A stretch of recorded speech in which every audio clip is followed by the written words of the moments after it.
السلام علیکم ورحمۃ اللہ وبرکاتہ۔ الحمد للہ رب العالمین والعاقبۃ للمتقین والصلاة والسلام علی رسولہ الامین محمد وعلی آلہ وصحبہ اجمعین، اما بعد۔ حاضرین مجلس،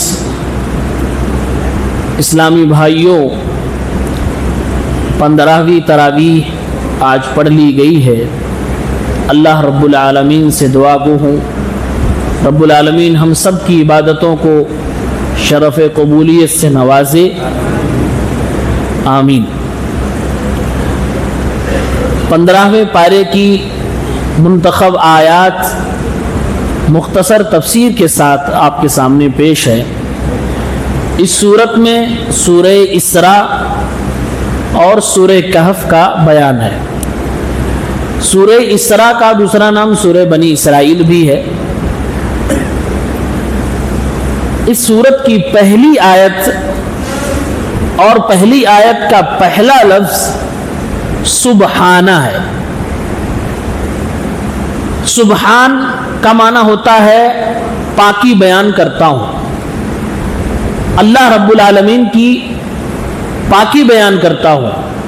یہ عربک میں اس وقت بولا جاتا ہے جب اس کے بعد کوئی تعجب والی بات بولنی ہو، جو بہت بڑی ہو، وہ بات بولنی ہو تو پہلے سبحانہ کا استعمال کیا جاتا ہے۔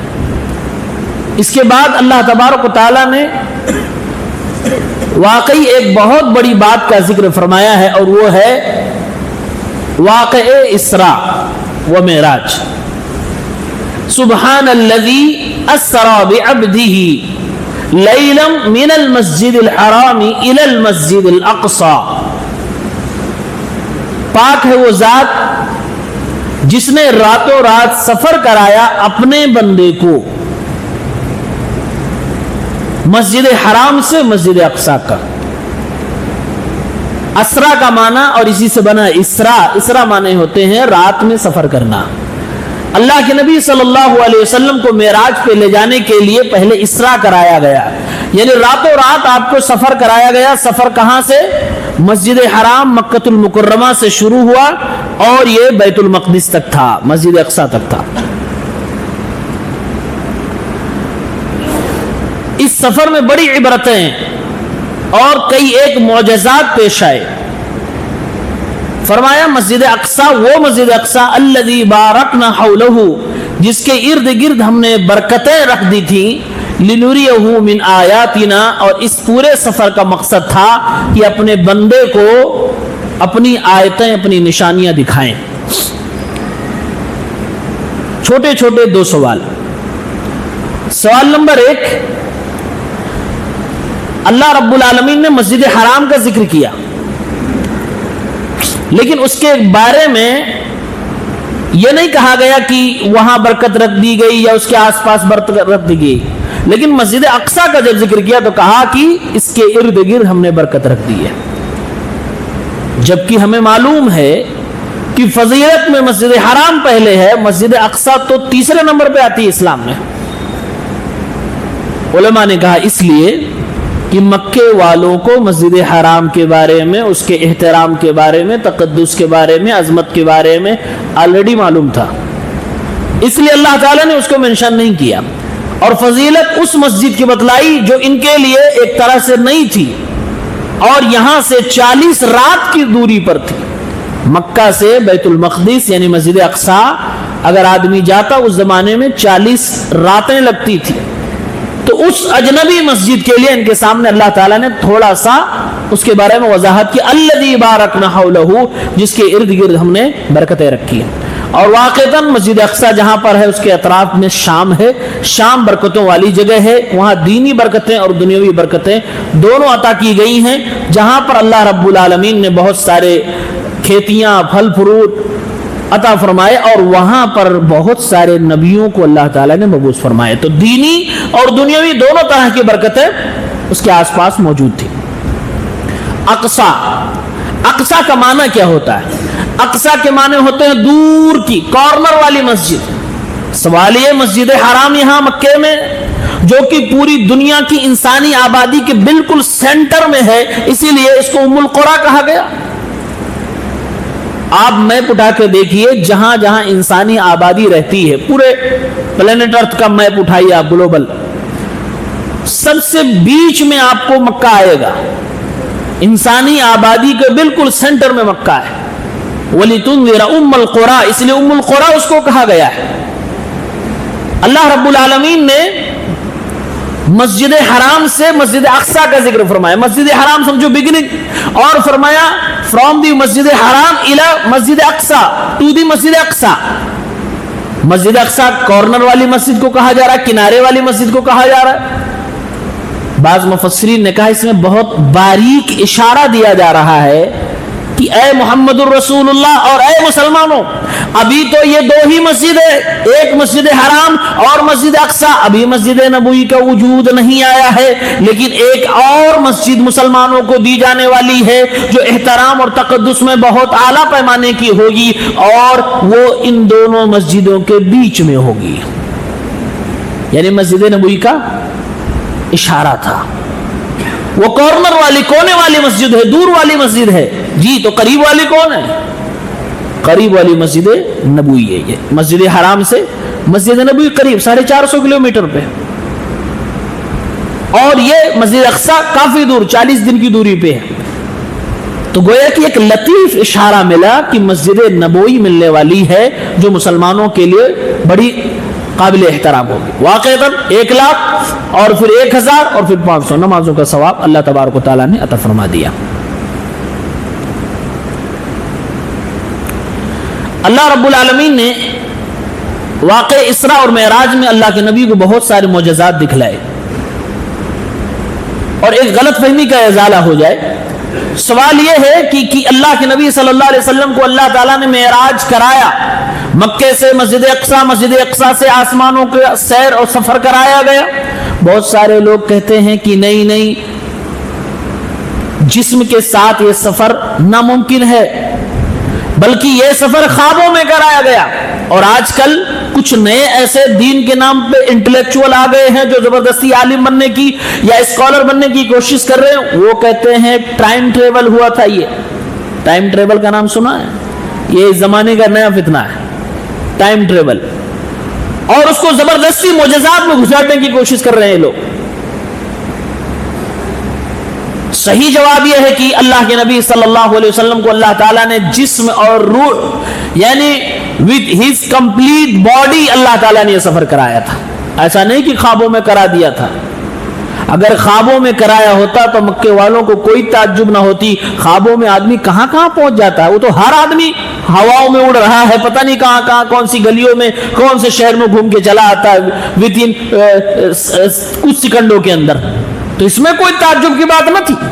قرآن کریم کا اسلوب بتلا رہا ہے، سبحان الذی اسری بعبدہ، بڑی پاک باز وہ ذات۔ تعجب کی بات یہ تھی کہ اللہ کے نبی صلی اللہ علیہ وسلم کو اللہ تعالیٰ نے جسم اور روح کے ساتھ سفر کرایا، اس لیے فرمایا بعبدہ، اپنے بندے کو میں نے راتوں رات سفر کرایا، پھر آسمانوں کی سیر کرائی گئی، معراج کرایا گیا، یعنی کہ جبرائیل علیہ السلام کی رفاقت میں اللہ تعالیٰ نے اپنے پاس بلایا۔ مفسرین نے کہا یہ سبحانہ کا لفظ بتلا رہا ہے کہ تعجب والی بات یہ کہ جسم اور روح کے ساتھ میرے نبی کو سفر کرایا گیا، ساتھ میں بھی عبدہ، اپنے بندے کا لفظ بتلا رہا ہے کہ جسم اور روح کے ساتھ کرایا گیا، کیونکہ قرآن کریم میں جسم اور روح کے ساتھ بندے کو بندہ کہا جاتا ہے، عبد کہا جاتا ہے۔ اور ایک اور بھی اپنے نبی کی عزت کی بات یہاں پر ہے، عظمت کی بات ہے کہ جہاں جہاں قرآن میں اللہ تعالیٰ اپنے نبی کو کچھ رتبے کی بات کر رہا ہوتا ہے، وہاں پر ان کے اللہ تعالیٰ یہ کہتا ہے کہ یہ میرا بندہ ہے، میرا بندہ، یہ کہہ کر اللہ تعالیٰ مخاطب کرتا ہے۔ جیسے کہ یہاں پر کہا گیا بعبدہ، اپنے بندے کو اللہ تعالیٰ نے سفر کرایا، اپنے بندے کو یعنی اپنے سے اس کو جوڑ کے اس کا مقام و مرتبہ بڑھایا جا رہا ہے۔ اسی طریقے سے جب اللہ کے نبی مسجد میں نماز پڑھ رہے تھے، وَأَنَّهُ لَمَّا قَامَ عَبْدُ اللَّهِ، جب اللہ کا بندہ مسجد کے اندر قیام کر رہا تھا، نمازیں پڑھ رہا تھا، یہاں پر عبداللہ کا معنی کوئی نام نہیں ہے، یہ اللہ کے نبی کو کہا جا رہا ہے کہ اللہ کا بندہ. تو قرآن میں جہاں جہاں آپ کو کسی عظمت سے نوازا گیا ہے، انعام دیا گیا ہے، وہاں پر اللہ کا بندہ کہہ کے خطاب کیا گیا ہے آپ کی عظمت کو بڑھانے کے لیے. تو یہ معراج جسم اور روح کے ساتھ جاگتے ہوئے کرایا گیا، یہ کوئی خواب اور کوئی سپنا نہیں تھا. یہ مسلمانوں اپنا عقیدہ صحیح کرو. اسی میں ایک سوال یہ بھی آتا ہے کہ اللہ کے نبی گئے آسمانوں کے اوپر گئے، سورہ نجم میں اس کی تفصیلات موجود ہیں. تو کیا آپ نے اللہ کو بھی دیکھا؟ سدرۃ المنتہا آپ نے دیکھا، آپ نے جگمگاتے ہوئے پیڑ دیکھے، آپ نے تقدیر لکھنے والی قلم کی آواز سنی. تو کیا آپ نے اپنی دنیا کی ان آنکھوں سے اللہ رب العالمین کا دیدار فرمایا کہ نہیں فرمایا؟ اس کا صحیح جواب یہ ہے کہ دنیا کی آنکھوں سے اللہ تعالیٰ نے کسی بھی انسان کو اپنا دیدار نہیں کرایا ہے. اس لیے صدیقہ عائشہ رضی اللہ تعالیٰ عنہ فرماتی ہیں جو یہ کہے کہ محمد الرسول اللہ صلی اللہ علیہ وسلم نے معراج میں اللہ تعالیٰ کو دیکھا وہ جھوٹ بول رہا ہے. کہتی ہے قرآن کریم میں اللہ تعالیٰ نے فرمایا لا تدرکہ الابصار وہو یدرک الابصار، یہ آنکھیں اس کا احاطہ نہیں کر سکتی، نہیں دیکھ سکتی ہیں. جن لوگوں نے بھی کہا کہ صحابہ میں سے کہ اللہ کے نبی نے دیکھا، اس کا مطلب یہ ہے کہ دل کی آنکھوں سے دیکھا. دنیا کی ان آنکھوں سے، یہ آنکھ کی آنکھوں سے، راس عین الراس سے کسی نے بھی اللہ کے نبی اللہ تبارک و تعالیٰ کو نہیں دیکھا ہے. لہذا صحیح موقف یہ ہے کہ آپ صلی اللہ علیہ وسلم نے اللہ کو نہیں دیکھا. اس میں اور بھی بہت معجزات ہیں، بڑی لمبی چوڑی باتیں ہیں. راستے میں جاتے ہوئے آپ نے حضرت موسیٰ علیہ السلام کو دیکھا کہ قبر میں نماز پڑھ رہے ہیں. پھر آسمانوں میں گئے، وہاں بھی موسیٰ علیہ السلام سے ملاقات ہو گئی. مسجد اقصیٰ میں سارے نبیوں کی امامت کرائی، اوپر گئے اور نبیوں سے وہی نبی جو مسجد اقصیٰ میں امامت میں پیچھے تھے وہ اوپر بھی مل رہے ہیں. یہ معجزات ہیں. معجزات سے کوئی شریعت سازی نہیں کی جاتی، معجزات سے کوئی اصول نہیں بنایا جاتا.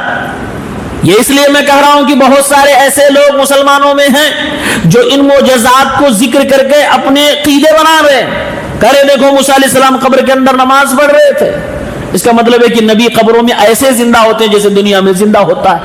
اپنا باطل عقیدہ پیش کر رہے ہیں، اپنا باطل عقیدہ اس سے ثابت کر رہے ہیں. سب سے پہلا تو جواب یہ ہے کہ یہ معجزے کی بات تھی، ورنہ وہی جو قبر میں نظر آئے وہ آسمانوں میں کیسے دکھے اور اس سے پہلے کیسے مسجد اقصیٰ کے اندر دکھ گئے؟ یہ سب اللہ تبارک و تعالیٰ کی قدرت کاملہ کا اظہار ہے. یہ معجزہ ہے اور معجزات سے اصول نہیں بنایا جا سکتا، اس سے کوئی ضابطہ اور کوئی عقیدہ بنانا غلط ہے. لہٰذا معجزات کو دلیل بنا کر اپنا عقیدہ پیش کرنا اور یہ کہنا کہ انبیاء اپنے قبروں میں زندہ ایسے ہیں جیسے دنیا میں زندہ تھے، بالکل حیات دنیاوی کی طرح ان کی برزخی زندگی ہے، یہ باطل عقیدہ ہے. انبیاء اپنے قبروں میں زندہ ہے لیکن برزخی زندگی ہے. کیسے زندہ ہے اللہ بہتر جانتا. ہمیں اور آپ کو اس کی تفصیلات جتنی بتا گئی اتنا ماننا، اس کے آگے نہیں بڑھنا ہے. سورہ بنی اسرائیل میں آیت نمبر 23 اور 24 میں اللہ رب العالمین نے اپنے بارے میں اور انسانوں میں سب سے اہم شخصیات کے بارے میں کچھ حقوق کا بیان کیا اور فرمایا وَقَضَى رَبُّكَ أَلَّا تَعْبُدُوا إِلَّا إِيَّاهُ وَبِالْوَالِدَيْنِ إِحْسَانًا. اللہ تعالیٰ نے فیصلہ فرما دیا ہے کہ تم ایک اللہ کی عبادت کرو، اس کے علاوہ کسی اور کی عبادت نہ کرو. وَبِالْوَالِدَيْنِ إِحْسَانًا، اور ماں باپ کے ساتھ حسن سلوک کرو، احسان کرو. اللہ کی عبادت، صرف ایک اللہ کی عبادت اور ساتھ میں ماں باپ کا ذکر. یہی ماں باپ کی عظمت کے لیے کافی ہے کہ اللہ اپنے حق کے ساتھ ماں باپ کا حق بیان کر رہا ہے اور یہ قرآن میں کئی جگہوں پہ ہوا ہے. اللہ تعالیٰ نے کہا ماں باپ کے ساتھ حسن سلوک کرو، احسان کرو. بولنے میں بھی احسان ہونا چاہیے، کام میں بھی احسان ہونا چاہیے، معاملات میں بھی احسان ہونا چاہیے، ملاقات میں بھی احسان ہونا چاہیے، مال کے معاملے میں بھی احسان ہونا چاہیے. ہر جگہ پہ تمہارا جو سب سے بیسٹ ہو وہ دینا چاہیے ماں باپ کو. وہ اللہ کے نبی کی حدیث ہے، صلی اللہ علیہ وسلم نے فرمایا لا یشکر اللہ من لا یشکر الناس. اللہ کا شکریہ وہ آدمی نہیں کر سکتا یا نہیں کرتا جو دنیا کے لوگوں کا شکریہ نہیں ادا کرتا. اگر اس حدیث کو میں یہاں فٹ کروں اس آیت کے تفسیر میں تو یہ کہہ سکتا ہوں لوگوں میں سب سے قریبی ہماری اور آپ کی جان سے اگر کوئی ہے تو ہمارے ماں باپ.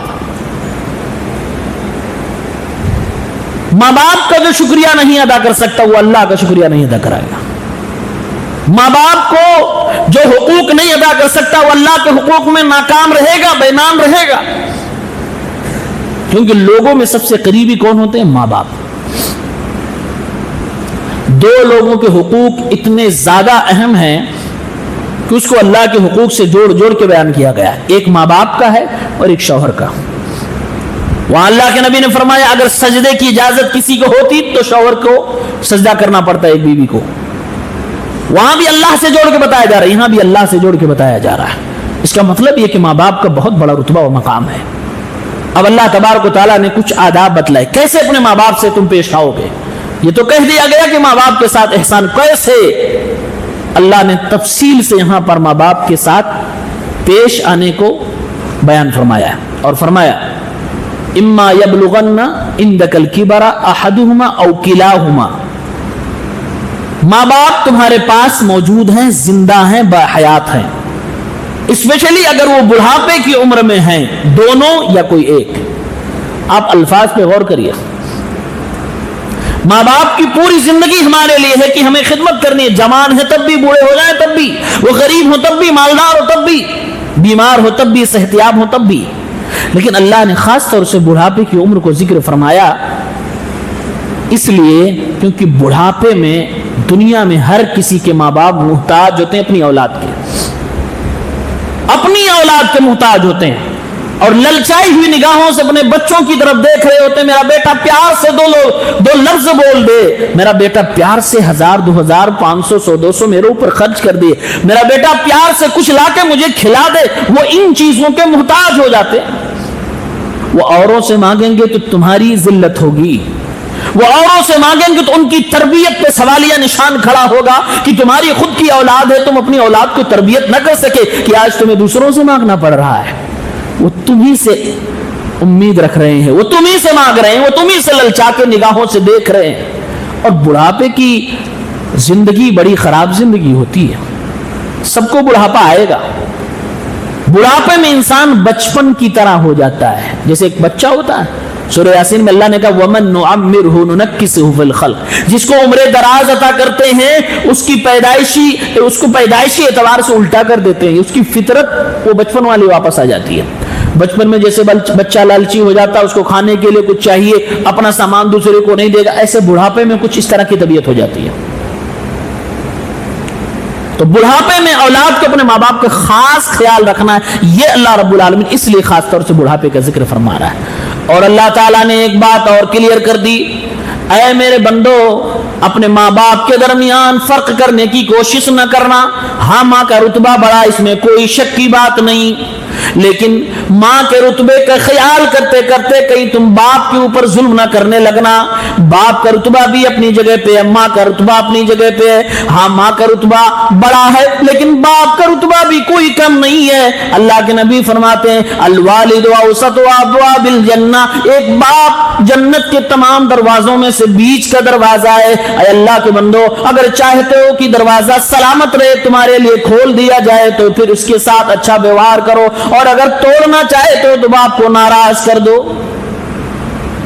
جنت کی طلب ہے, ماں کی خدمت کر کے جنت تو لینا چاہتے ہیں لیکن جنت میں جاؤ گے کیسے, داخل ہوگے کیسے؟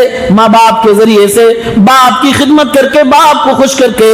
اللہ کے نبی صلی اللہ علیہ وسلم فرماتے ہیں رضا ربی فی رضا الوالد, اللہ تعالیٰ کی خوشی باپ کی خوشی میں ہوا کرتی ہے. اے لوگوں ماں باپ کے درمیان فرق کرنے کی کوشش نہ کرنا. اس لیے فرمایا اما یبلغن عندک الکبر احدہما او کلاہما, دونوں بڑھاپے کی عمر میں زندہ ہو دونوں کے ساتھ احسان کرنا, اور اگر کوئی ایک زندہ ہو اس کے ساتھ احسان کرنا. بڑھاپے میں دونوں کو الگ کرنے کی کوشش نہ کرنا.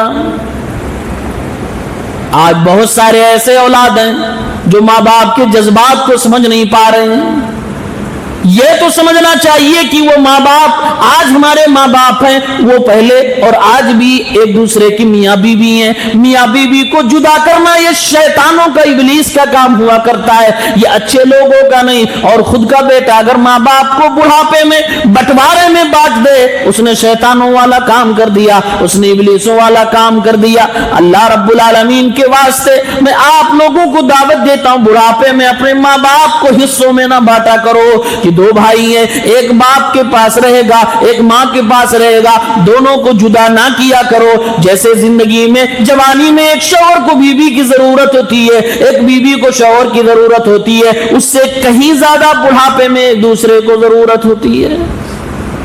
بڑھاپے میں جوان بیٹے باپ کے پاس بیٹھنا نہیں چاہتے، وقت نہیں.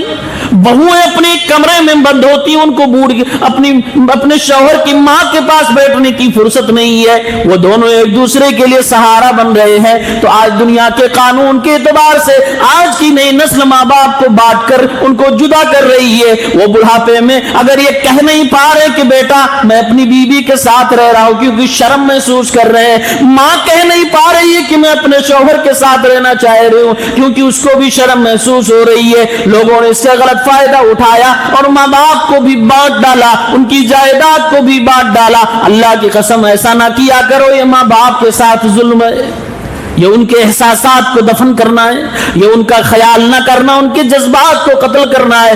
ایسا کام نہ کیا کرو، یہ شیطانوں والا کام ہے. اچھے انسان ایسا نہیں کرتے. خود کا بیٹا خود کی اولاد کرے تو یہ کتنی گھناؤنی اور بری بات ہے. اللہ نے فرمایا ایک ہو تب بھی، دو ہو تب بھی، دونوں کا خیال کرنا ہے، فرق نہ کرو. اور کہا 3 ادب ہے. فلا تقل لهما اف، اپنے ماں باپ کو اف تک نہ کہنا. نمبر 1 بات کرنے کا سلیقہ اللہ سکھلا رہا ہے. اے میرے اللہ، اب یہ اولاد بڑی ہو گئی، جوان ہو گئی، تبھی تو باپ بوڑھا ہوا ہے. جوان ہو گیا، ابھی تک اس کو بات کرنے کا سلیقہ تو اس کے باپ نے سکھایا ہی ہوگا. نہیں، اللہ فرما رہا ہے اے میرے بندو، تمہارے باپ نے جو تربیت کی ہے وہ اپنی جگہ پہ ہے، لیکن میری تربیت تم لو، میری طرف سے یہ طریقہ سیکھ لو کہ اپنے اس بوڑھے باپ سے کیسے بات کرو گے. اللہ بات کرنے کا طریقہ سکھلا رہا، فرما رہا ہے فلا تقل لهما اف، اپنے باپ کو اف بھی نہ کہنا. مفسرین بیان کرتے ہیں ماں باپ کے سامنے، ان کی مشوروں کے سامنے، ان کی باتوں کے سامنے سب سے ہلکا جملہ یہی ہو سکتا ہے کہ ایک بیٹا اپنے باپ کے سامنے کہہ دے اف، آپ نے یہ کیا کہہ دیا ابا، میں آپ کی بات سے راضی نہیں ہوں. اللہ فرماتا ہے اپنے ماں باپ کے سامنے یہ بھی نہ کہو اف. اس سے ہلکا جملہ کچھ نہیں ہو سکتا. کہا یہ بھی نہ کہو. جب اللہ نے اف کہنے سے منع کر دیا، کیا اللہ گالی دینے کی اجازت دے گا؟ نعوذ باللہ. کیا وہ اللہ کسی انسان کو یہ اجازت دے گا کہ اپنے بوڑھے ماں باپ کو گالیاں دے یا ان کے اوپر ہاتھ اٹھائے یا ان کو اپنے گھر سے باہر کرے؟ نہیں. جب اف کہنے سے منع کر دیا گیا تو اس سے اوپر کی چیزیں بدرجہ اولا حرام ہو گئی. علماء نے کہا اللہ نے منع کیا ہے لہذا اف کہنا بھی حرام، اس سے اوپر کی چیزیں بھی حرام ہے. نمبر 2 اللہ نے فرمایا ولا تنہرہما، اپنے ماں باپ کو ڈانٹا نہ کرو، تیز آواز میں گفتگو نہ کیا کرو، ان کو جھڑکا نہ کرو. یعنی کہ ہر انسان کے مزاج میں گرمی ہوتی ہے. جب وہ 30 سال 40 سال کا ہوتا ہے اس کا اپنا مزاج ہوتا ہے، اس کی اپنی سوچ ہوتی ہے، اس کا اپنا خیال، اپنا فیصلہ ہوتا ہے. اب ایسے میں ماں باپ اگر کچھ اس کے بیچ میں بول رہے ہیں، اس کے فیصلے میں بول رہے ہیں بیٹا ایسے نہیں ایسے کر لو، تو پیار سے ماں باپ کے تجربات کو سن لیا کرو، مشوروں کو سن لیا کرو، انہیں ڈانٹا نہ کرو. اچھا لگے تو اچھی بات، نہیں اچھا لگ رہا ہے موجودہ زمانے کے مطابق تم کو صحیح نہیں لگ رہا تو رہنے دو، کوئی بات نہیں، لیکن ڈانٹنا نہیں. مزاج گرم ہے تمہارا، تم جوان ہو بوڑھا، اللہ نے فرمایا اپنی گرمی باہر رکھنا، ماں باپ کے سامنے مت دکھلانا. اپنی ڈگری، اپنی قابلیت، اپنی گرمی، اپنی دولت، اپنا عہدہ، اپنا منصب سب گھر کے باہر. ماں باپ کے سامنے تم اس کے بچے ہو، تم اس کے بیٹے ہو. یا مت دکھاؤ کہ میں اتنا بڑا افسر ہوں، میں اپنے ماں باپ کے سامنے کیسے ادب سے تمیز سے بات کروں، لوگ مجھے سر کہتے ہیں میں ان کو کیسے ادب سے بات. نہیں، یہ باہر ہر آدمی اپنے ماں باپ کے لیے بچہ ہے، وہ اس کی اولاد ہے. دوسرا ولا تنہرہما، ڈانٹنا نہیں. اور فرمایا وَقُلْ لَهُمَا قَوْلًا كَرِيمًا، دو چیزیں نہیں کہ اف نہیں کہنا اور ڈانٹنا نہیں.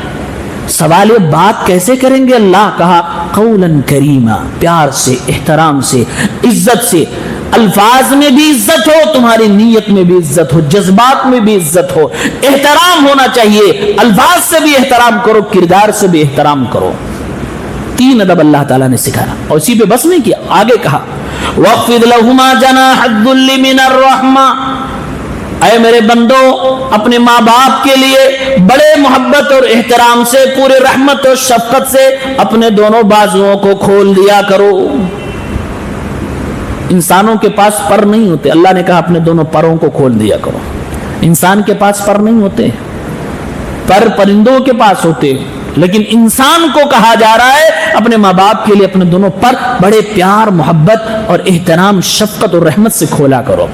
یہ تعبیر ہے، اور اللہ تعالیٰ اشارہ دے رہا کہ جیسے ایک پرندہ چھوٹے چھوٹے بچوں کو کوئی آفت، کوئی ناگہانی مصیبت، کوئی گھبراہٹ ہوتی ہے تو اپنے بچوں کو گھبراہٹ و مصیبت سے بچانے کے لیے وہ اپنے پروں کو کھول کر اپنے بچوں کو وہاں دبکا لیتا ہے اور بڑے آرام سے انہیں دھیرے دھیرے گرمی دیتا ہے، حفاظت کرتا ہے. اے لوگوں اپنے ماں باپ کو بڑھاپے میں یہی پیار دیا کرو. پرندوں کی مثال دے دی گئی. اور یہ وہ پیار نہ ہو کہ جس میں دکھاوا ہو. کہا من الرحمہ، یہ محبت والا پیار ہونا چاہیے، یہ دکھاوے کا نہیں، یہ دل سے ہونا چاہیے. یہ جذبات و احساس کو اڈھیلنے والی بات ہے. اور آگے اللہ نے فرمایا یہ تو تم کرو گے، یہ کرنا ہے، لیکن جب ماں باپ سے الگ ہوئے، اب اللہ کا حق ادا کرنے مسجد میں آ گئے. اب تم جب نمازیں پڑھنے کے لیے آئے ہو تو اے میرے بندو تم نے مجھ سے دعا مانگی، اے اللہ مجھے معاف فرما دے، روزی عطا فرما دے، علم و ہنر سے نواز دے. اے میرے بندے جیسے دنیا جہان کے لیے دعائیں مانگا کرتے ہو، اپنے ماں باپ کے لیے بھی دعا مانگا کرو، زندگی میں بھی مرنے کے بعد. وَقُلْ رَبِّ ارْحَمْهُمَا كَمَا رَبَّيَانِي صَغِيرًا، کہو کہ اے اللہ ہمارے ماں باپ پر ایسے رحم فرما جیسے انہوں نے بچپن میں پیار و محبت کے ساتھ میری پرورش کی، میری تربیت کی ہے. حوالہ دیا جا رہا جیسے بچپن میں دعا کے وقت اگر آپ یاد کرو گے نا، کبھی بھی اگر من میں آئے کہ ماں باپ کے لیے خرچ نہ کروں، ماں باپ کی خدمت، کبھی شیطانی جب وسوسہ آنے لگے تو یہ کما ربیانی صغیرہ یاد کرنا ہے، اپنے بچپن کو یاد کرنا، پرانا زمانہ یاد کرنا ہے. احساس کریں ہم پیدا ہوئے 1-2 سال کے ہو گئے، کسی لائق نہیں تھے. ہم اپنی گندگی نہیں صاف کر سکتے تھے، اپنا لقمہ نہیں کھا سکتے تھے. اس وقت ایک ماں کو کیا فائدہ آپ سے، باپ کو کیا فائدہ آپ سے؟ اس نے کیوں اپنی محبتیں لٹائی ہیں؟ اس نے کیوں خون پسینے ایک کر کے آپ کی پرورش کی ہے؟ اس ماں نے کیوں راتوں کو جاگ کے آپ کی تربیت کی ہے؟ کیوں اس نے آپ کی گندگیاں دھلی ہیں؟ اللہ فرما رہا ہے یہی منظر یاد کرو. وہ فائدہ نہیں ماں باپ کو، وہ تو کہا جاتا ہے کہ ہر ماں باپ بڑھاپے میں سایہ ڈھونڈتے ہیں، سہارا ڈھونڈتے ہیں، اس لیے اپنے بچوں کی پرورش کرتے ہیں. صرف یہی نہیں ہے کہ سہارا چاہیے، یہ اللہ کی طرف سے محبت ہے، یہ بائی ڈیفالٹ ہے، یہ آٹومیٹک ہے. اگر سہارا اولادیں نہیں دیں، کس باپ کو، کس ماں کو پتا ہے کہ یہ بڑا ہو کے میرے لیے سہارا بنے گا؟ نہیں پتا ہوتا ہے، پھر بھی کرتے کہ نہیں کرتے. اگر ماں باپ کو پہلے دکھا دیا جائے یہ بڑا ہو کے ناکارہ ہو جائے گا، یہ بڑا ہو کے ہماری بدنامی کا ذریعہ بنے گا، تو ہو سکتا ہے یہ بات کہا جائے کہ ماں باپ سہارے کے لیے اپنے بچوں کو پرورش کرنا، سہارے کے لیے نہیں. وہ بائی ڈیفالٹ محبت ہے. وہ تو سہارا ہم بن جائے یہ ہماری قسمت ہے، یہ ہماری خوش نصیبی ہے کہ اللہ تعالیٰ ہمیں اور آپ کو اپنے باپ کا سہارا بنا دے، اپنی ماؤں کی خوشیوں اور ان کے بڑھاپے کو ان چہروں کے مسکراہٹ کا ذریعہ بنا دے. یہ ہماری خوش نصیبی ہے.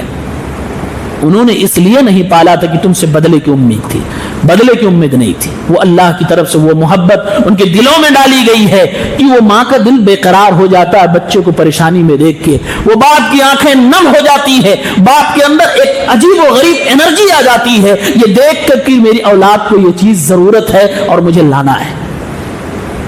جو لوگ باپ ہوں گے وہ اچھی طرح سے سمجھ رہے ہوں گے. کبھی کام کرنے کا من نہ لگے، کبھی دکان پہ نوکری پہ جانے کا من نہ لگے، کبھی مزدوری کرنے کا من نہ لگے، اگر ایک بیٹا ایک اولاد وہی کہہ دے ابا آج مجھے یہ چاہیے، باپ کے اندر عجیب و غریب انرجی اور طاقت آ جاتی ہے.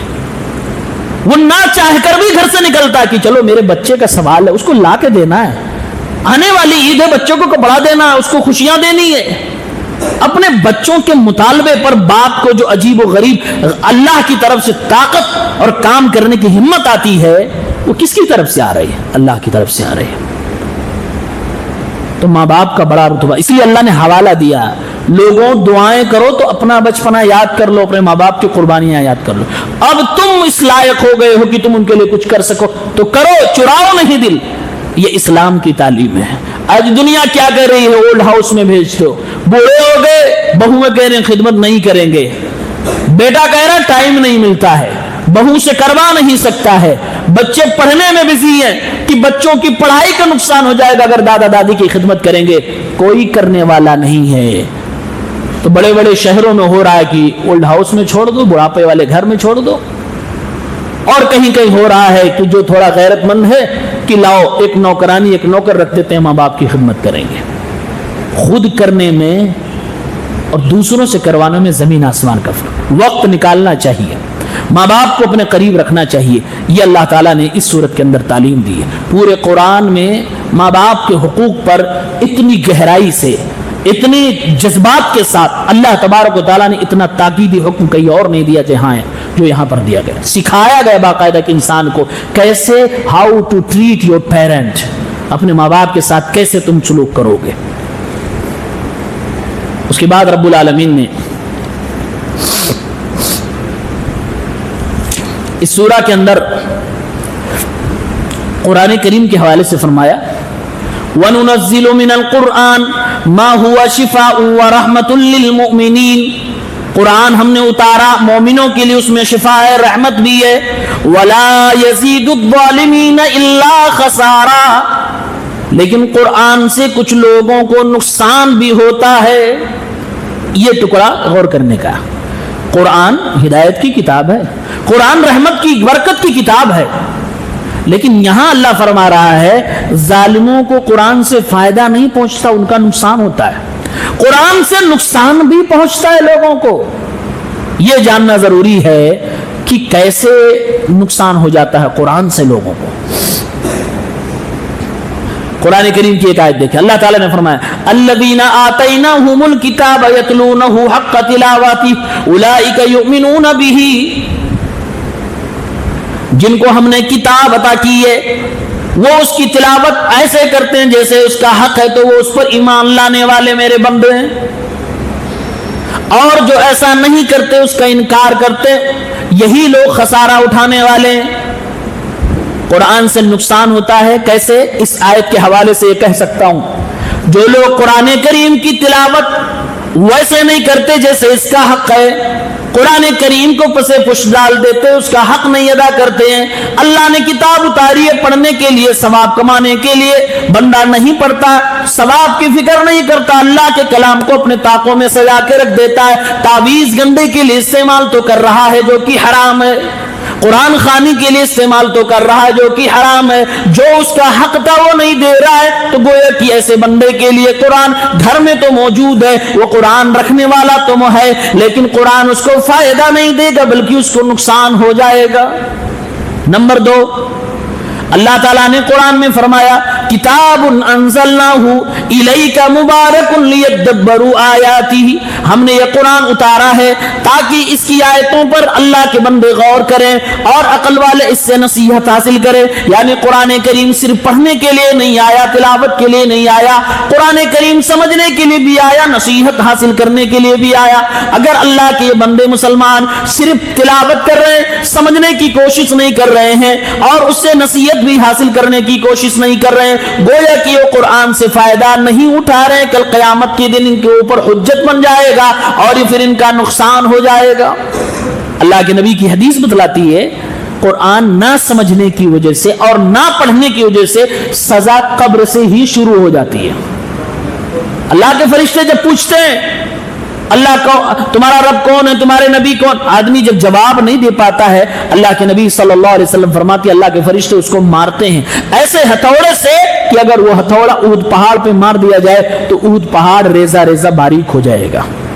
اسی ہتھوڑے سے اللہ کے فرشتے قبر کے اندر انسان کو مارتے، اور مارتے ہوئے ایک جملہ کہتے ہیں ما تلوت ولا دریت، تم نے نہ تو تلاوت کی ہے نہ تم نے سمجھا ہے، یہی کہہ کے مارتے ہیں۔ اس کا مطلب یہ ہے قرآن کو تلاوت نہ کرنا، قرآن کو سمجھنا نہ سمجھنا، یہ ایک ایسا گناہ ہے جس کی سزا قبر میں ملتی ہے۔ مرنے کے بعد قیامت کے دن آخرت میں جو ملنا ملے گا، لیکن قبر سے ہی شروع ہو جاتا ہے۔ جیسے کیا کرتے ہیں، اپنے بچے کو ہم نے کہا کہ فلاں دن ایگزام ہے، اور ایگزام کا ٹائم آ گیا، بچے کو بلایا، ہم نے سوال کیا، کوئی جواب نہیں، کہہ رہا I don't know I don't know I don't know, لادری لادری۔ باپ کیا کرے گا، ٹیچر کیا کرے گا، بچے کو تھپڑ لگایا، تھپڑ مارتے ہوئے کیا بولتا کہ تم نے پڑھا ہی نہیں ہے، تم نے تیاری نہیں کی، تم نے وقت ضائع کر دیا۔ فرشتے بے عین ہی انسان کو قبر میں یہی مار رہے ہوں گے، یہ دنیا وقت تھا تمہارے پڑھنے اور سمجھنے کا، نصیحت حاصل کرنے کا۔ تو ایسے لوگوں کو بھی قرآن سے نقصان ہو جائے گا۔ قرآن سے نقصان اٹھانے والے لوگ وہ بھی ہو سکتے ہیں جو قرآن کریم سے اعراض کرتے ہیں، بھاگتے ہیں۔ وَمَنْ أَعْرَضَ عَنْ ذِكْرِي فَإِنَّ لَهُ مَعِيشَةً ضَنْكًا، جو میرے ذکر سے اعراض کرتے ہیں ان کی زندگی کو، ان کی گزران کو میں تنگ کر دیتا ہوں۔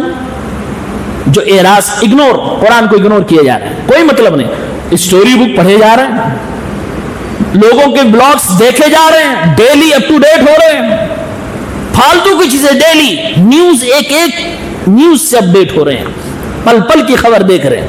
اللہ کا کلام پوری 60 سال زندگی گزر گئی، کوئی مطلب نہیں۔ اللہ نے کیا کہا، کیا میسجز بھیجے ہیں اپنے نبی کے ذریعے سے، کچھ مطلب نہیں، بالکل اگنور۔ اللہ فرماتا ہے جو ایسا کرتا ہے اس کو دنیا میں ہم اس کی زندگی تنگ کریں گے، روزی تنگ کریں گے، برکتیں چھین لیں گے، مرنے کے بعد اس کو اندھا بنا دیں گے۔ تو اس آدمی کو بھی قرآن رکھنے کے باوجود نقصان ہو رہا ہے، قرآن رکھنے کے باوجود اس کا بھی نقصان ہوتا ہے۔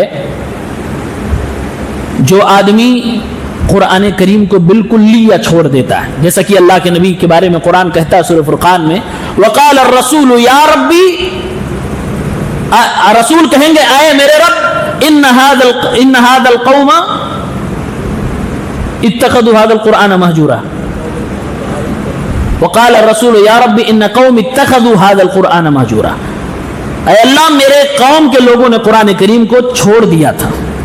علامہ ابن قیم نے لکھا ہے کہ چھوڑنا کیا ہوتا ہے، کہا چھوڑنا یہ کہ آدمی پڑھتا ہی نہیں ہے، سمجھتا ہی نہیں ہے، سمجھنے کی کوشش نہیں کر رہا ہے، بیمار ہو جا رہا ہے تو ڈائریکٹ دوائیاں کھا رہا ہے، قرآن کی کوئی بھی آیت پڑھ کے اپنے اوپر دم نہیں کر رہا ہے، یہ ساری چیزیں اس کے اندر داخل ہیں جس کی شکایت کل قیامت کے دن اللہ کے نبی کریں گے۔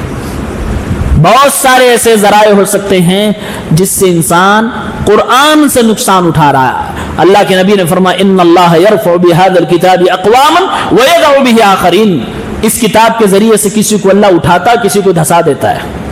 یہ دھسنے والے کون ہیں؟ یہ وہی لوگ ہیں جن تک قرآن پہنچا لیکن انہوں نے اس میں عمل نہیں کیا، یہ وہی لوگ ہیں جو قرآن کو اگنور کیے، یہ وہی لوگ ہیں جن لوگوں نے قرآن کا حق نہیں ادا کیا، یہ وہی لوگ ہیں جنہوں نے قرآن پڑھا نہیں، سمجھا نہیں، بلکہ قرآن کو تعویذ بنایا، قرآن کو قرآن خوانی کیا، بس یہی کیا، اسی سے قرآن اپنا رشتہ جوڑ کے رکھتے۔ بس اس کا حق کیا؟ پڑھنا ہے، سمجھنا ہے، نصیحت حاصل کرنی ہے اور اس سے اپنی زندگی کو سنوارنا ہے، یہی قرآن کا حق۔ اللہ فرما رہا ولا یزید الظالمین الا خسارا، ظالموں کو قرآن سے نقصان ہوگا۔ اللہ سے دعا کریں رب العالمین ہمیں قرآن سے فائدہ اٹھانے والا بنائے، قرآن سے ہمارا نقصان نہ ہونے پائے۔ اس سے ایک نصیحت یہ بھی ملی کہ ہر وہ آدمی جو قرآن سے کنیکٹ ہے، ہم یہ نہیں کہہ سکتے کہ یہ اچھا آدمی ہے، ہو سکتا ہے برا بھی ہو۔ جتنے بدعتی ہیں، جتنے مشرک ہیں، ان سے پوچھو آپ کے اس کام کی دلیل کیا، آپ تو شرک کر رہے ہو، آپ تو بدعت کر رہے ہو، وہ قرآن سے دلیل نکال کے دے رہے ہیں۔ تو ایسے آدمی کو نہیں کہا جائے گا کہ قرآن وہ صحیح سے پڑھ رہا ہے، نا، قرآن کو اس نے کھلونا بنا رکھا ہے، قرآن کو اس نے اپنے مطلب کا ذریعہ بنا رکھا ہے۔ آپ ذرا تعجب کریے، قبروں پہ جا کے لوگ دعائیں کر رہے ہیں، مردوں سے مانگ رہے ہیں، دلیل قرآن سے دے رہے ہیں۔ عید میلاد النبی بدعت وضاحت سے بالکل واضح بدعت ہے، دلیل قرآن سے دے رہے ہیں۔ حدیثیں نہیں مانیں گے، دلیل قرآن سے دے رہے ہیں۔ عذاب قبر نہیں مانیں گے، دلیل قرآن سے دے رہے ہیں۔ تو جتنے دنیا میں بدعتی ہے، جتنے گمراہ ہے، سب لوگوں نے دلیلیں قرآن سے ہی دی ہیں۔ اس کا مطلب یہ ہے کہ ان لوگوں نے قرآن کو کھلونا بنا لیا ہے۔ اس لیے حضرت عمر کہا کرتے تھے لوگوں ان بدعتیوں ان گمراہوں کا مقابلہ کرنا ہے تو اللہ کے نبی کی حدیث سے کرا کرو. یہ قرآن سے اپنے آپ کو بچاتے تو ہیں لیکن حدیث رسول سے بھاگتے ہیں. اس کے ذریعے سے ان کا مقابلہ کرو. اس لیے سارے اہل باطل کا مقابلہ اہل حدیث کرتا کیونکہ اس کے پاس سنت ہے, اس کے پاس حدیث رسول ہے. وہ کہتا ہے یہ قرآن کی آیت کہ تم نے غلط مطلب نکالا, یہ مطلب نہیں ہے. کیوں؟ صحابہ نے بتایا دیکھو حدیث میں, نبی نے بتایا دیکھو حدیث میں. تو ان کے تمام گمراہیوں کا کاٹ جو ہے وہ اہل حدیثوں کے پاس. اللہ تعالیٰ اہل حدیثوں کو ترقی دے, حفاظت فرمائے. اس کے بعد اللہ رب العالمین نے اسی سورہ میں ایک بات اور کہی, کہا تسبح له السماوات السبع والارض ومن فيهن وان من شيء الا يسبح بحمده ولكن لا تفقهون تسبيحهم انه كان حليما غفورا. کہا آسمان اور زمین میں جو کچھ ہے, ساتوں آسمان اور زمین, زمین بھی ساتھ, ساتوں آسمان ساتوں زمین, یہ اللہ کی تسبیح بیان کر رہے ہیں. اور ساتوں آسمانوں زمینوں میں جو انسان ہیں, جو فرشتے ہیں, جو جانور چرند برند, یہ بھی اللہ کی تسبیح بیان کر رہے ہیں. وَإِن مِّن شَيْءٍ إِلَّا يُسَبِّحُ بِحَمْدِهِ, ہر چیز اللہ کی تسبیح بیان کر رہی ہے. وَلَكِن لَا تَفْقَهُونَ تَسْبِيحَهُمْ, لیکن بات یہ ہے انسانوں تمہیں سمجھ نہیں آتا. کیوں نہیں سمجھ میں آتا؟ کیونکہ تمہاری لینگویج الگ ہے, تم ہر مخلوق کی بھاشا نہیں سمجھ پا رہے ہو. ارے انسان انسانوں کی بھاشا سب کی نہیں سمجھتا ہے. انڈیا ہی کے اندر ایک کونے کا آدمی دوسرے کونے کی بھاشا نہیں سمجھتا ہے. ہر 50 کلومیٹر پہ اپنے ملک میں بھاشائیں چینج ہو رہی ہیں. انسان انسان کی بھاشا نہیں سمجھ پا رہا ہے, دوسری مخلوقات کی کیسے سمجھے گا؟ چیونٹیوں کی کیسے سمجھے گا؟ پرندوں کی کیسے سمجھے گا؟ چاول کھانا بھی تسبیح بیان کرتا ہے. کبھی سنا ہے آپ نے؟ اللہ کے نبی کی صحیح حدیث بخاری میں 3579 میں ہے, صحابی کہتے ہیں وَلَقَدْ كُنَّا نَسْمَعُ تَسْبِيحَ الطَّعَامِ وَهُوَ يُؤْكَلُ, کھانا بھی تسبیح کر رہا تھا, اسے کھایا جا رہا تھا. کھانا تسبیح کر رہا تھا. اللہ کی تسبیح ہر چیز بیان کرتی ہے, کوئی ایسی چیز نہیں ہے. بلکہ یہ چونٹیاں, کہا گیا ایک حدیث میں سے بخاری کی, احرقت امتا من الامم تسبح, چونٹیوں کی ایک امت کو, ایک گروہ کو تم نے جلا دیا, تمہیں پتا بھی تھا وہ اللہ کی تسبیح بیان کر رہی تھی. ایک ایسی امت کو تباہ کر دیا جو اللہ کی تسبیح بیان کر. تو اللہ نے سچ کہا وَإِن مِّن شَيْءٍ إِلَّا يُسَبِّحُ بِحَمْدِهِ, اللہ کی تسبیح ہر چیز بیان کر رہی ہے. مسئلہ یہ ہے کہ تمہیں سمجھ میں نہیں آتا ہے. فرمایا إِنَّهُ كَانَ حَلِيمًا غَفُورًا, اے اللہ کے بندو جب ہر چیز تسبیح بیان کر رہی ہے تو کمیاں تمہارے طرف سے کیوں ہیں؟ تم ہی صرف ایسے ہو جو بھاگ رہے ہو تسبیح سے, جو بھاگ رہے ہو اللہ کی تعریف سے. اس لیے اللہ تبارک و تعالیٰ کی تعریف بیان کیا کرو. اسی لیے کہا گیا ہے کہ جو موذی جانور ہیں, تکلیف دینے والے, ان کو مارا جائے. علامہ ابن عثیمین نے اس آیت سے مسئلہ نکالتے ہوئے کہا کہ وہ جانور, وہ چرندے, وہ پرندے, وہ مخلوقات جس سے انسان کو کوئی نقصان نہیں ہے. اب آدمی سوچتا ماروں کہ نہ ماروں, تو فرمایا نہیں مارنا چاہیے. یہ آیت دلیل ہے. آپ کو کوئی نقصان نہیں مارنا چاہیے, بہتر یہی ہے, افضل یہی ہے. ہاں جس سے نقصان ہو آپ کو, چونکہ پوری دنیا آپ کے لیے بنائی گئی ہے, اگر دنیا کی کوئی چیز آپ کو نقصان پہنچا رہی ہے تو آپ مار سکتے ہو, آپ کا حق ہے. وَلَقَدْ كَرَّمْنَا بَنِي آدَمَ. اسی لیے اللہ کے نبی صلی اللہ علیہ وسلم نے کچھ جانوروں کے نام لے کے فرمایا کہ چاہے حرم میں بیٹھے ہو تب بھی ان کو مارو. ان میں سے بچھو بھی ہے, سانپ بھی ہے, چوہا بھی ہے, اور کاٹنے والا کتا بھی ہے. کچھ جانوروں کے نام آپ صلی اللہ علیہ وسلم نے لیا ہے, اس لیے کہ یہ سب کے سب جانور موذی ہیں, انسان کو تکلیف دینے والے ہیں. پھر اللہ تبارک و تعالیٰ نے فرمایا لوگ آپ سے روح کے بارے میں پوچھتے ہیں, اے میرے نبی کہہ دیجئے روح میرے رب کا معاملہ ہے اور علم لوگوں کو بہت کم دیا گیا ہے. اے نبی آپ دعا فرمائیے ربی زدنی علما, اے اللہ تعالیٰ مجھے علم عطا فرما. اس سے بتایا گیا کہ روح کے بارے میں ڈسکس نہیں کرنا چاہیے, اس کی کیفیت کیا ہے, ماہیت کیا ہے. آپ یوٹیوب پہ دیکھیں بہت بڑے بڑے لوگ ہیں ریسرچ کرنے والے, روح کے بارے میں ریسرچ کر رہے ہیں, لمبی لمبی ریسرچ کر, سب فالتو بکواس. اللہ نے کہہ دیا من امر ربی, میرا معاملہ ہے, اس کے اوپر ڈسکس نہ کرو. انسان پیدا ہوا ہے مٹی سے, یہ معلوم ہے. جسم ہمارا مٹی سے بنایا گیا, معلوم ہے. روح کس سے بنائی گئی وی ڈونٹ نو. ہم لوگ نہیں جانتے ہیں اور نہ جاننے کی کوشش کریں. کیوں؟ اس لیے کہ اللہ نے فرمایا کہ یہ میرا اسپیشل معاملہ ہے, اس کے بارے میں آپ ڈسکس نہیں کر سکتے. اس لیے علامہ ابن قیم رحمۃ اللہ علیہ نے روح کے اوپر ایک کتاب لکھی ہے ساری دنیا کے گمراہوں کا جواب دینے کے لیے, 1000 پیج میں, 1000 پیج کتاب. اس کے بعد سورۃ الکہف ہے. سورۃ الکہف کی فضیلت کیا آپ لوگ جانتے ہیں؟ جمعے کے دن تلاوت کرو, اگلے جمعے تک انسان کے لیے نور ہوگا. اللہ کے نبی نے فرمایا شروع کی 10 آیتیں سورہ کہف میں سے اگر کسی نے یاد کر لی تو دجال کے فتنے سے اس کی حفاظت ہو جائے گی.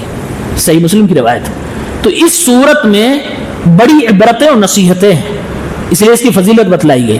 اور آپ جب اس سورت کو معنی کے ساتھ سمجھ لیں گے پھر آپ کو مطلب سمجھ میں آئے گا کیوں میرے نبی نے کہا ہر جمعے کو اس کی تلاوت کرنا چاہیے. اس لیے میں کہتا ہوں کہ جو لوگ تلاوت کر رہے ہیں بڑے اچھا, بہت اچھا کام کر رہے ہیں. بس ایک مشورہ آپ سے, آپ کو ایک نصیحت ہے, اس کا ترجمہ آپ اتنی بار پڑھ لیجئے کہ آپ کو یاد ہو جائے, اس کا مضمون آپ کو سمجھ میں آنے لگے, کیونکہ تب اصلی مزہ آپ کو ملے گا. اس سورت کے اندر 4 بڑے واقعات اللہ تعالیٰ نے بیان کیے, اور چاروں بڑے واقعات کو اگر ایک ٹاپک میں دوں تو ٹاپک کیا ہے؟ منہج التعامل مع فتن الحیات. زندگی میں آنے والے فتنوں کا مقابلہ کیسے کرنا ہے, کیسے ہینڈل کرنا ہے. زندگی میں فتنے سب کے آ رہے ہیں, اور میجر فتنے کیا کیا ہیں؟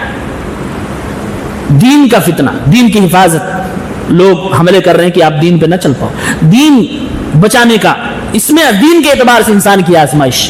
نمبر 2, انسان کی آزمائش مال کے اعتبار سے, انسان کی آزمائش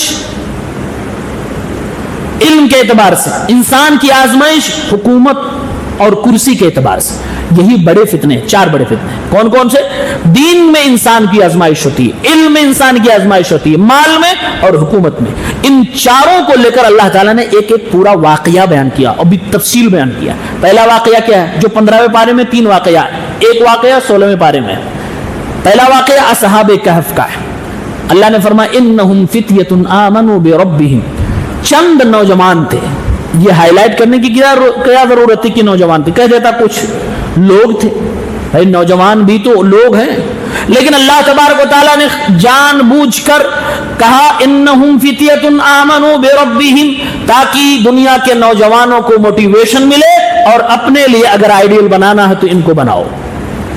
اللہ تعالیٰ نے اصحاب کہف کا واقعہ ذکر کیا, اور اللہ تعالیٰ نے اس واقعے سے انسان کو نصیحت دی ہے, اے دنیا کے لوگوں تمہیں اپنے دین کو سیریس لینا چاہیے, اپنے دین کی حفاظت کرنی چاہیے. اگر دین کی حفاظت کرنے میں دشواری آ جائے اور تمہیں تمہارے دین پہ چلنے نہ دیا جائے تو تم اپنے دین کی حفاظت کے لیے گھر بار چھوڑ کر کہیں جا سکتے ہو.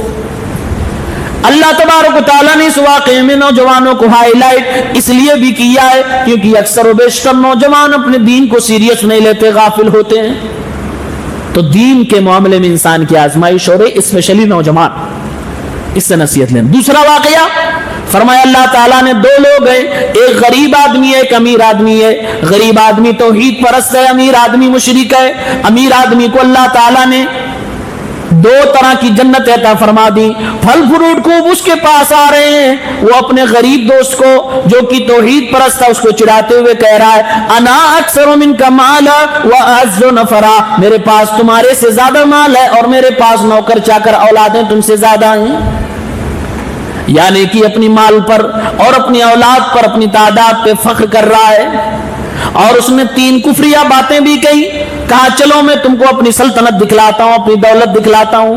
اپنی دولت دکھلانے کے لیے جب اس غریب آدمی کو لے کر گیا اس نے 3 کفریہ باتیں کہی. نمبر 1, کہا ما اظن ان تبید هذه ابدا, یہ دیکھو میری سلطنت, یہ دیکھو میرے باغات, مجھے لگتا ہے کہ یہ کبھی بھی ختم ہونے والے نہیں, ہمیشہ میرے پاس رہیں گے. یہ کفریہ جملہ کیسے ہے؟ کہہ رہا میری سلطنت ہمیشہ میرے پاس رہے, کبھی نہیں ختم ہوگی. یہ بات صحیح ہے.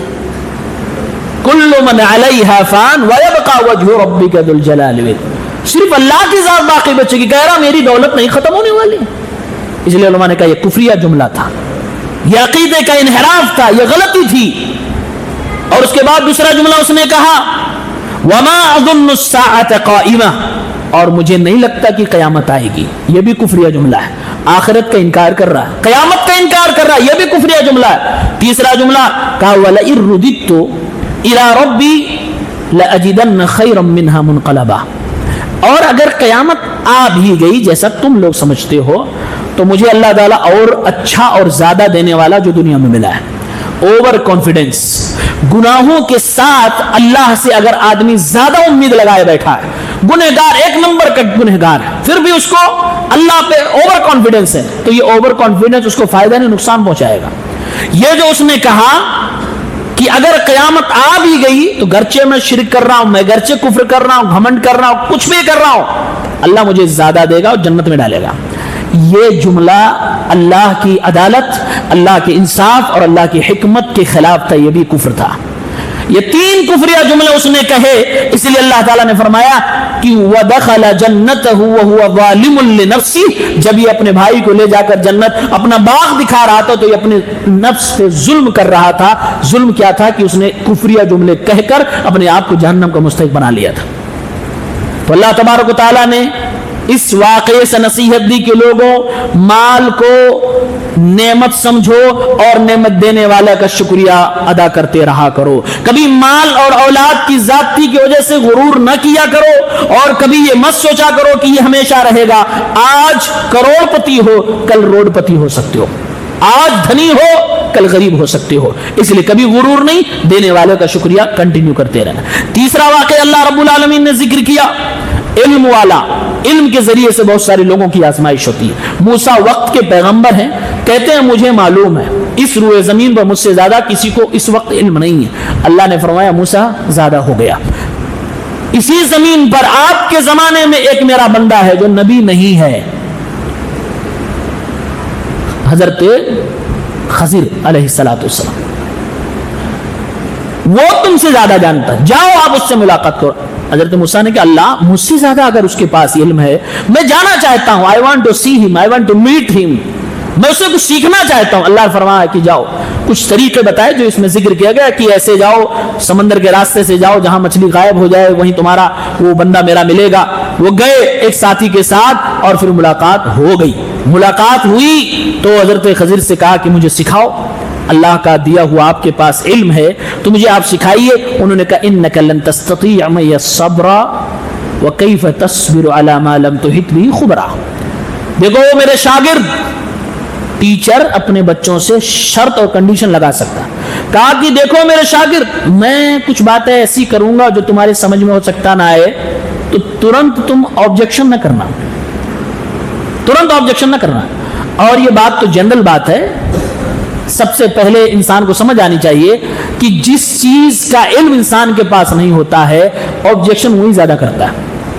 اگر جس کے بارے میں آپ کو زیرو نالج ہو، اگر اس ٹاپک پہ گفتگو ہونے لگے تو برداشت نہیں کر پاتا آدمی. اسی لیے کہتے ہیں جاہل آدمی عالم کا دشمن اسی لیے ہوتا ہے کیونکہ وہ جاہل ہے اور عالم کے پاس علم ہے.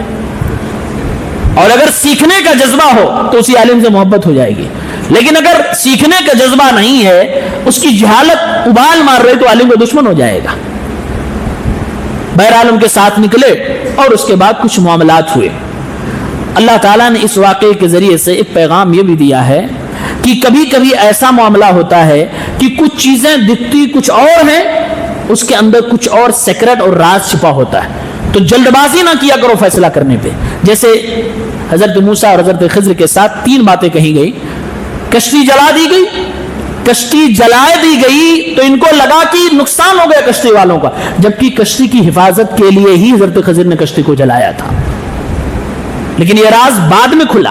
اسی طریقے سے ایک بچے کو قتل کر دیا، کہا گیا کہ آپ نے بہت غلط کام کیا، جبکہ اس کے ماں باپ کی حفاظت کے لیے، اس کے ماں باپ کی بھلائی کے لیے اس بچے کو قتل کیا گیا تھا. جیسے میں نے کہا اگر ماں باپ کو بچپن میں پتا چل جائے کہ یہ جس کے آج میں ٹوائلٹ باتھ روم دھل رہی ہوں کل کو چل کے مجھے تھپڑ مارنے والا ہے، تب ماں کا رویہ بدل سکتا ہے. لیکن اللہ تعالیٰ نے یہ نہیں بتایا. یہ اللہ کا احسان ہے ہم بچوں پر، یہ ماں باپ کو نہیں بتایا. یہاں پر حضرت خضر کو اللہ نے بتلا دیا کہ یہ بچہ آگے چل کے اپنے ماں باپ کے لیے مصیبت بننے والا ہے، اس لیے قتل کر دیا. ایسے ماں باپ کہتے ہیں نا بڑھاپے میں پیدا ہی نہیں ہوا تو بہتر تھا. تمنا کرتے ہیں اس کی مصیبتوں سے کہ یہ پیدا نہ ہوا ہوتا تو بہتر تھا. تو اسی لیے ماں باپ کی حفاظت کے لیے، ان کے خیرخواہی اور بھلائی کے لیے حضرت خضر نے اس بچے کو مار دیا تھا، جو بعد میں پول کھلی، بعد میں راز کی بات معلوم ہے. اسی طرح سے وہ دیوار جن لوگوں نے مہمان نوازی کرنے سے انکار کر دیا تھا، حضرت خضر نے وہ دیوار گر رہی تھی اس کو سنبھال دیا، اس کو کھڑا کر دیا. جبکہ اعتراض کیا گیا کہ آپ چاہتے تو اس پہ اجرت لے لیتے، تھوڑی دیر پہلے لوگ چائے پانی پلانے سے انکار کر رہے تھے، بڑے عجیب قسم کے آدمی ہے، آپ کچھ لے دے کے پھر کرتے ایسا. فرمایا لینے دینے کی بات نہیں تھی، یہ دیوار میں نے جو صحیح کیا ہے، گرنے سے بچایا ہے، کیونکہ اس دیوار کے نیچے 2 یتیم بچوں کا مال دفن ہے. ابھی وہ بیچارے چھوٹے ہیں، اللہ تعالیٰ نے فیصلہ فرمایا ہے کہ جب یہ بڑے ہو جائیں تب ان کا خزانہ نکلے، ابھی نکل جائے گا تو ہو سکتا ہے کوئی خرد برد کر دے، کوئی لوٹ لے. لہٰذا یہ دیوار میں نے ان کی بدتمیزی کے باوجود سنبھالا، کیونکہ یتیم بچوں کے مال کی بات تھی. یہ بھی بات بعد میں کھلی جب حضرت خضر نے تینوں پوائنٹس ان کے سامنے رکھے. اللہ تبارک و تعالیٰ نے اس سے ہمیں اور آپ کو میسج دیا ہے کہ بعض چیزیں ایسی ہوتی ہیں جس کو تم برا سمجھتے ہو، جبکہ وہ بالکل پرفیکٹ 100% صحیح ہوتا ہے.